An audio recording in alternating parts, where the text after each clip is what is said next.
So YouTube University tells me that if I don't give you something like a verbal table of contents of this video, you won't stick around to watch it to the end? Seriously? All you can muster when it comes to securing your survival on this planet of ours is the attention span of a toddler? Okay. Go and scroll through cute cat pics and clips about adorable puppies or whatever else it is you find entertaining enough to not pass out over the insignificance of your own life.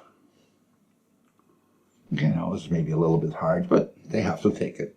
If, on the other hand, you think it is about time to rise above mediocrity and make yourself count when it comes to rebuilding our societies for a planet we can actually survive and live on, stay put and welcome.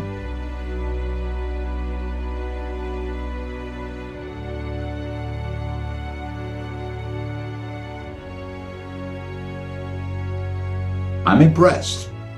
You stayed. Despite my uncharming self having been my usual uncharming self, which, by the way, I am not because I enjoy being rude. I actually don't. But because I know that we have no time to waste. We have to focus on the work ahead of us. And there simply is no time for sweet talk, for sugarcoating and making sure that not a single snowflake out there might feel offended. But if you don't know what I am talking about, you probably haven't seen the video. This one sort of is the second part too. So you might want to hold it right now and like this, sort of, and click on the video. I'll try to insert right here, or if I can't figure out how to do that, just click pause, scroll down to the description below, and click on the first link you'll see, which will take you to part 1. Okay, hold, there.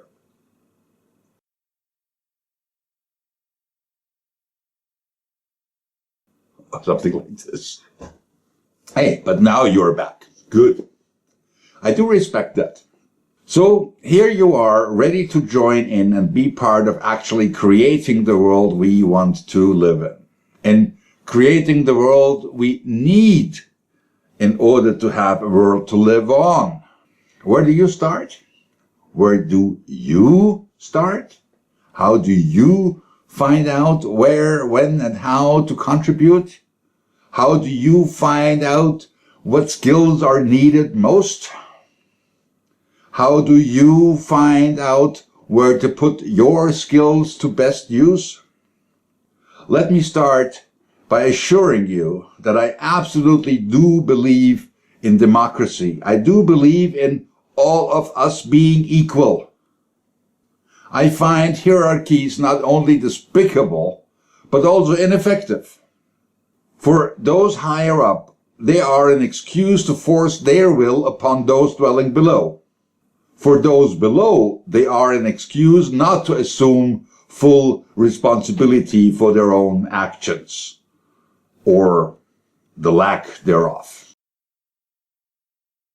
Brain-dead slaves just love the phrase, "I am just following orders." Another major disadvantage of hierarchies is that they can be killed by simply cutting off the head. This initiative is about saving our own hides. We simply can't afford to allow anyone to stop us by simply cutting off the head. And they won't be able to for the simple reason that there will be no head. 786 Global is designed to be strictly democratic, even without anyone attempting to remove me. I won't be around forever. Consequently, I am of no greater importance to this project than you are. Join and help to make me become irrelevant as fast as possible. For you to quickly find your place where you can contribute most, I have designed a simple concept for a truly democratic structure. It, for obvious reasons, is not a triangle, which is the shape preferred by deviousness. It is a circle. This circle links the individual tasks as I currently see them. As things progress, we might find that we need additional ones, merge the existing ones, or no longer need others. We will adjust and evolve according to need, just like nature herself constantly does. We can't have a better teacher than nature. We only need to learn from her and follow her example. Each of the individual tasks is organized as a group, a team, none of which will have a boss, nor need one. Everybody within an individual group will have joined it because he or she felt that this is where their particular expertise can be applied to best possible use. Membership to more than one group, of course, is possible. All members within a group are equal. Discussions are an important process, but don't need a complicated set of rules. Pick a stick or a stone or any other item to identify the person currently speaking. The others simply listen to. Keep discussions short. Frequent is okay, but keep them short and get to a decision. Decisions will be made following the basic democratic concept of voting. The majority decides how the group will proceed. In a tie, just splits the group temporarily, each part pursuing the track they opted for. Once that issue is done and taken care of, just reunite. Communication to and with other groups will be taken care of by one spokesperson, elected per group or per task within a group, again by democratic vote. It seems logical to start the communication network using the internet in general and on social media in particular.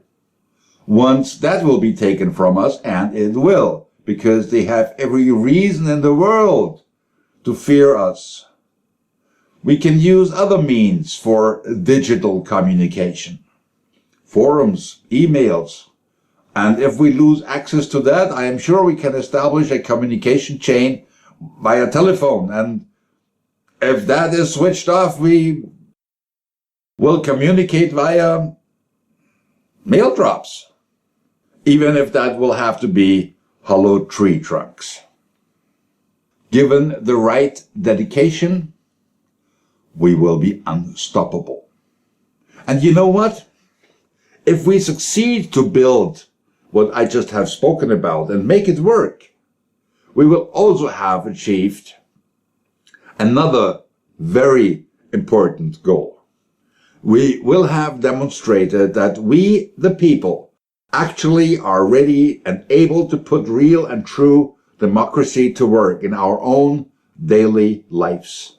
Maybe finally enabling us to send all these overpaid and underworked politicians out to them pastures where they belong.